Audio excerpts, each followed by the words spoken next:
आज हम स्टार्ट करते हैं crystal structure. Crystal structure solid state and nuclear physics की फर्स्ट यूनिट है। तो सबसे पहले हम आपको बताते हैं कि जो मैटर है वो नेचर में एग्जिस्ट करते हैं in three state: solid state, liquid state और गैसियस स्टेट।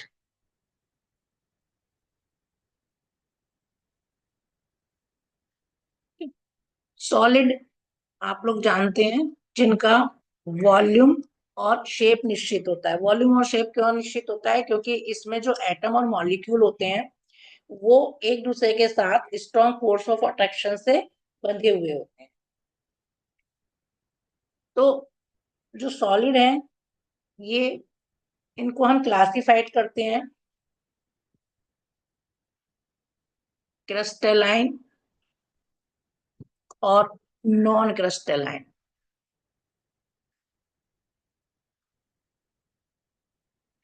क्रिस्टलाइन और नॉन क्रिस्टलाइन ये डिपेंड करते हैं डिपेंडिंग अपॉन द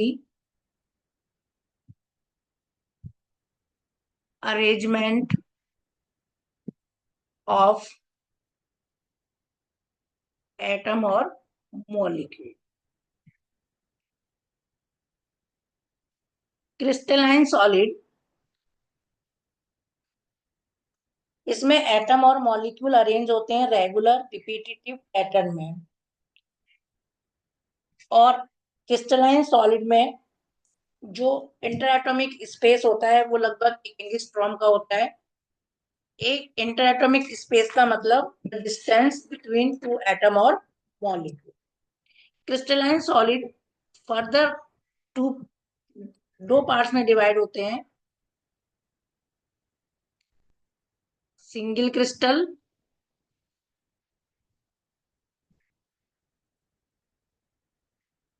और पॉलीक्रिस्टलाइन।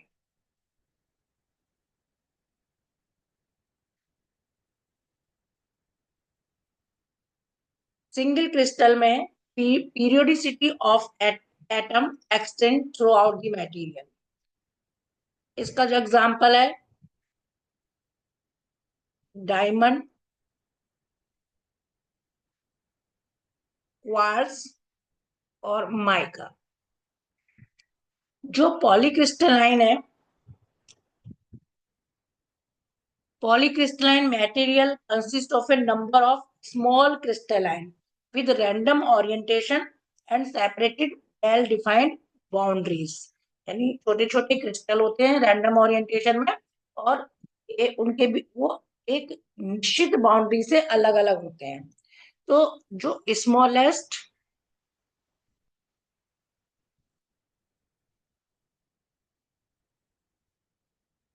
क्रिस्टलाइट्स होते हैं, इनको हम कहते हैं ग्रेन। और जो बाउंड्रीज होती हैं जो इनको अलग करती हैं उनको हम कहते हैं ग्रेन बाउंड्रीज।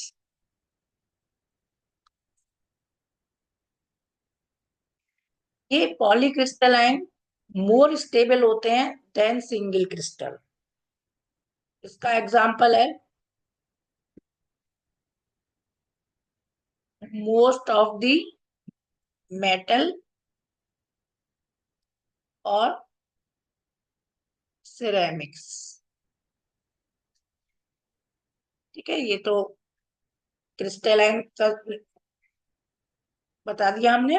अब आते हैं एमोर्फस सॉलिड।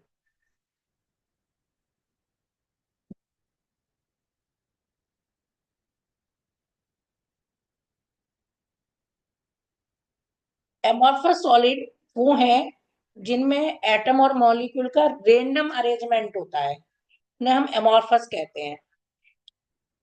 इनके बीच जो इंटरएटॉमिक स्पेसिंग होती है अप्रोक्सीमेटली 3 एंगस्ट्रॉम। और इसका एग्जाम्पल है गिलास, most of the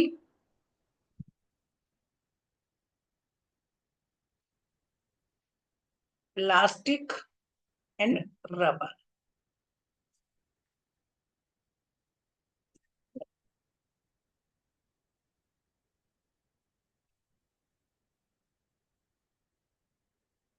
lattice.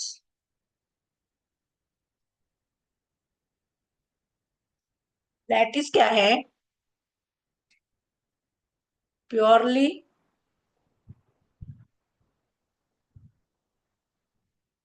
Geometric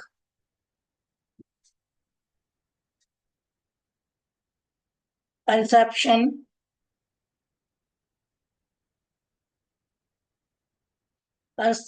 consisting of a periodic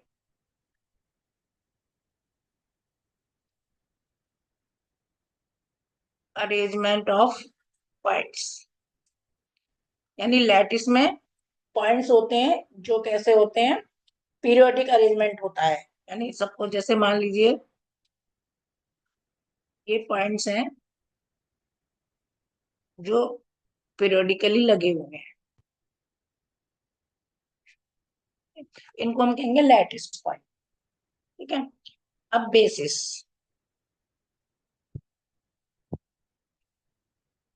basis क्या है? असेंबली ऑफ एटम, आयंस और मॉलिक्यूल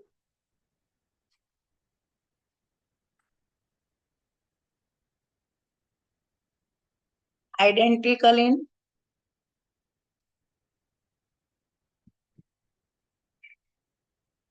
composition,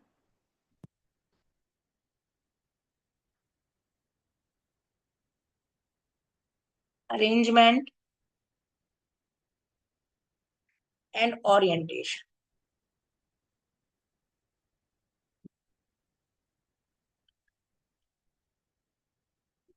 जो बेसिस है वो 1 भी हो सकती है और 100 भी हो सकती है। ठीक है। तो ये हमारी क्या थी? लैटिस।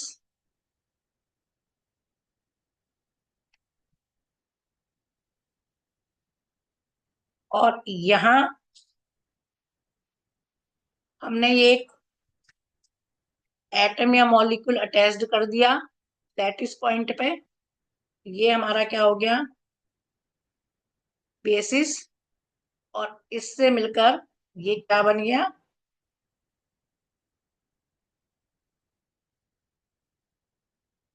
Crystal structure.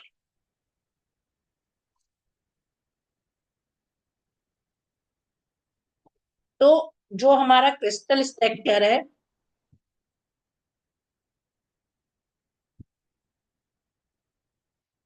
किससे मिलकर बनता है? लैटिस और एक नंबर में पूछा सकता है कि define lattice and basis.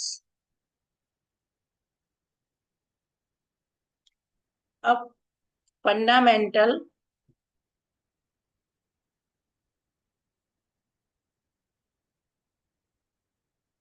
Translation vector.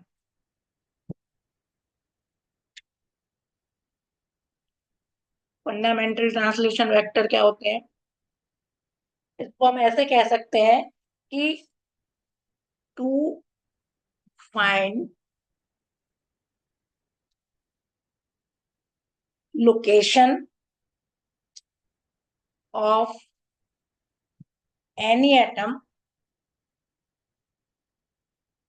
In crystal. या हम ये कहें कि जो हमने बताया कि लैटिस का होता है उसमें अरेंजमेंट होते हैं इन infinite number of imaginary point. तो अगर हम उस अरेंजमेंट में हम तीन फंडामेंटली ट्रांसलेशन वेक्टर लें तो जो हमारा एटॉमिक अरेंजमेंट हो वो हर पॉइंट ऑफ व्यू से हमें कैसा हो? एक सा दिखे। किसी भी पॉइंट से देखें हम, हमें कैसा दिखे? एक सा। तो ट्रांसलेशन वेक्टर को हम कैसे लिखते हैं? ई बराबर n1a plus n2b plus n3b। n1 n2 और n3 ये क्या है? Arbitrary integer. और ए बी सी इनको क्या कहेंगे हम? Fundamental translation vector.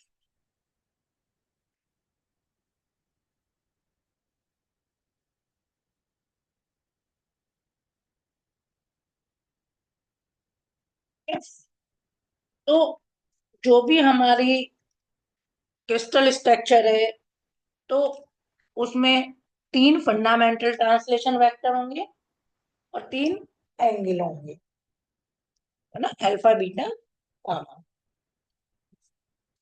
तो अब टी इसमें क्या है, इसको हमें अगर किसी एटम की या मॉलिक्यूल की पोजीशन बतानी है तो हमको उसमें ये ट्रांसलेशन ऑपरेशन टी लगाना पड़ेगा। कैसे? ये सपोज ये लैटिस है,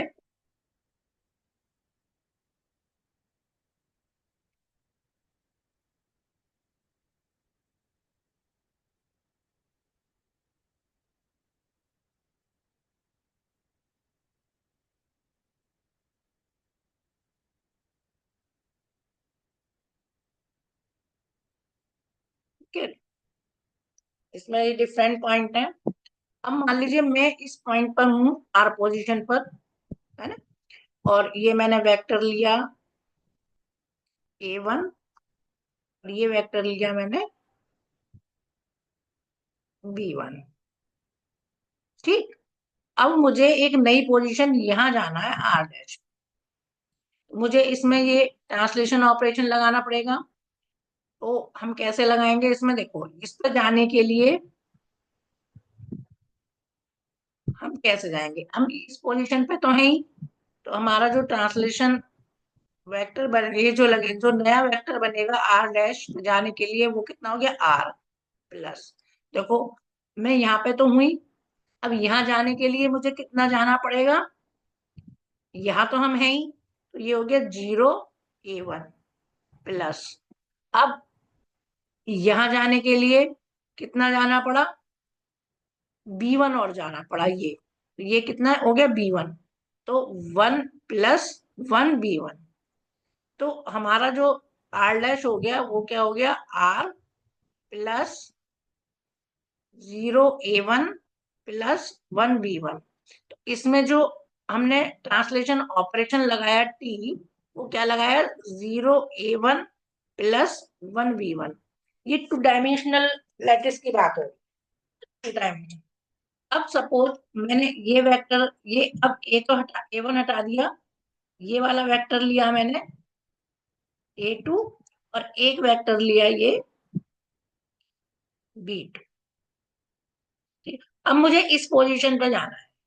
देखो इस पोजीशन पे हम कैसे जाएंगे? अब हम इस पोजीशन पे, इस पे जाना है, तो यहाँ जाने के लिए पहले हमें ये चलना पड़ेगा। ये हम कितना चले? 1/2 A2। अब जो नया हमारा वेक्टर बनेगा आर डैश, वो हो जाएगा आर प्लस 1/2 A2। ठीक है, ये 1/2 A2 चले। अब हम ऐसे जाएंगे ऊपर को, तो ये भी कितना हुआ? ये कितना हुआ? Plus 1/2 B2। ठीक है, तो यहाँ जो मैंने ट्रांसलेशन वेक्टर बताया, तो अगर मान लीजिए हमारा इसमें जो है 0 भी क्या है? इंटीग्रल है, इंटीजर है। और ये भी क्या है? ये भी इंटीजर है। तो इसमें दोनों कैसे? इंटीग्रल है। कैसे? इंटीग्रल, यानी 0 और 1 इंटीग्रल कोफिशिएंट है। तो इस तरीके के जो ट्रांसलेशन वेक्टर होंगे उनको हम कहते हैं प्रिमिटिव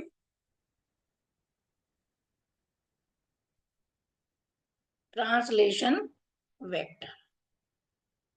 ठीक है, यहाँ पे ये कैसे हैं, नॉन इंटीजर, तो नॉन इंटीजर है यहाँ पे कोफिशिएंट, तो इनको हम क्या बोलते हैं, नॉन प्रिमिटिव ट्रांसलेशन वेक्टर। ये ट्रांसलेशन वेक्टर आपको क्लियर हो गया।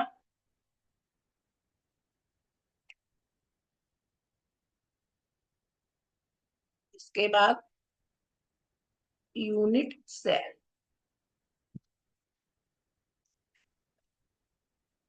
Unit cell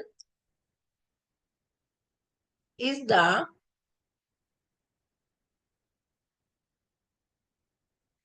smallest cell of the lattice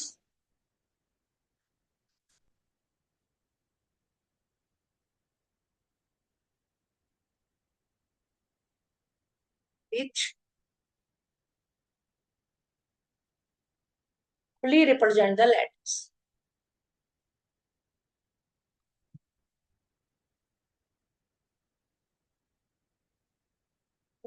वो छोटी से छोटी इकाई जो पूरी की पूरी लैटिस को रिप्रेजेंट कर, तो हम यूनिट सेल को मानते हैं कि एवलोपैक्ड मानते हैं, वो तीन फंडामेंटल ट्रांसवेक्टर से बनी होती है, एबीसी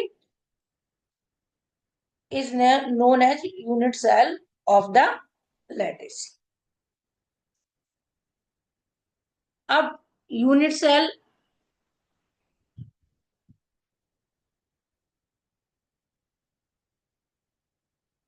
प्रीमिटिव सेल और दूसरी नॉन प्रीमिटिव सेल।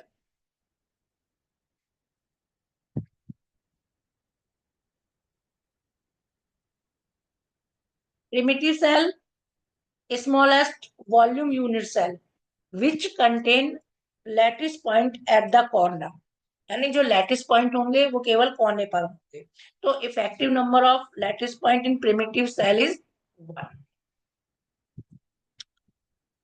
और नॉन प्रिमिटिव सेल में कॉर्नर पर होंगे, उसके साथ साथ लैटिस पॉइंट कोने पर होंगे और उसके साथ साथ कहीं भी हो सकते हैं, तो उसमें जो लैटिस पॉइंट होंगे नॉन प्रिमिटिव सेल में क्या होंगे, मोर देन 1, एक से ज्यादा होंगे। जैसे ये हमने वही अपना लैटिस बनाया, लैटिस है, ये सब पॉइंट बना रहे हैं, लैटिस पॉइंट।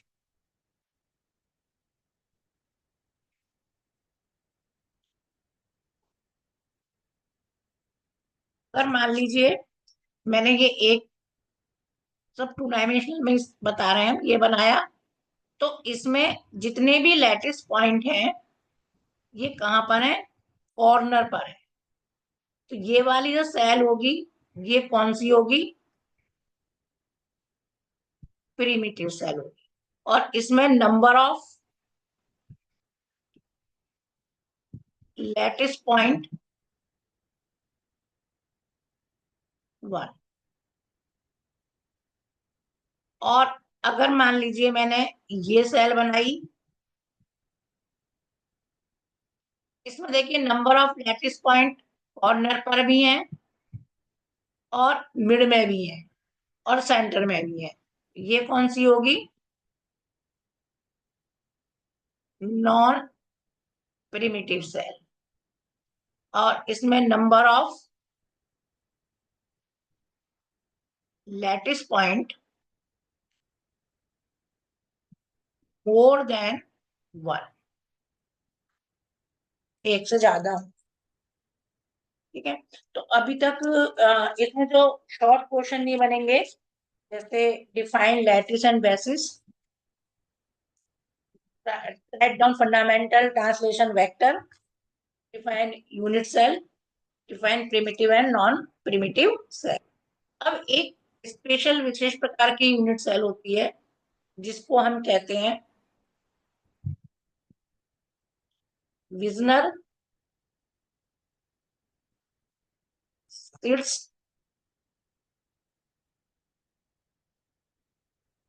Primitive cell.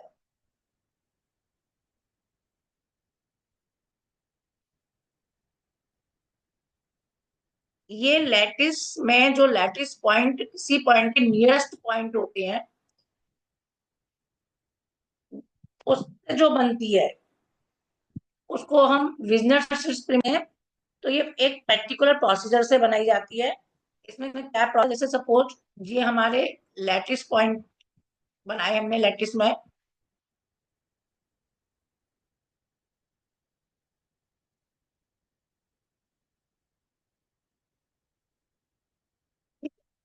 तो अब मुझे यहाँ हमने विजनर सेल बनानी है। इस लैटिस पॉइंट को हम क्या करेंगे, जो इसके नियरेस्ट लैटिस पॉइंट है उनके साथ जोड़ देंगे, कनेक्ट करेंगे जितने भी नियरेस्ट लैटिस पॉइंट होंगे।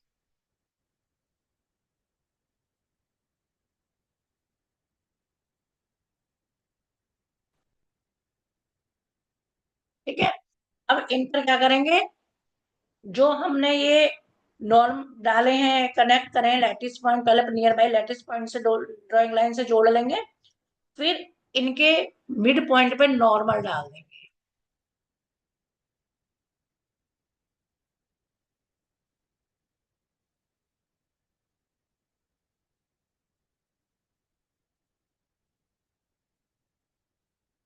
तो ये जो एरिया बना, ये इसको हम कहेंगे विजनर सिट्स सेल। तो the smallest volume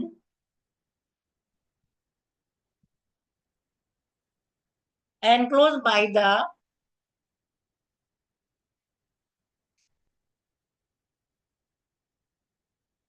normal is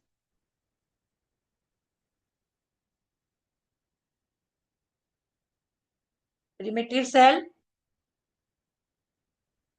and it is known as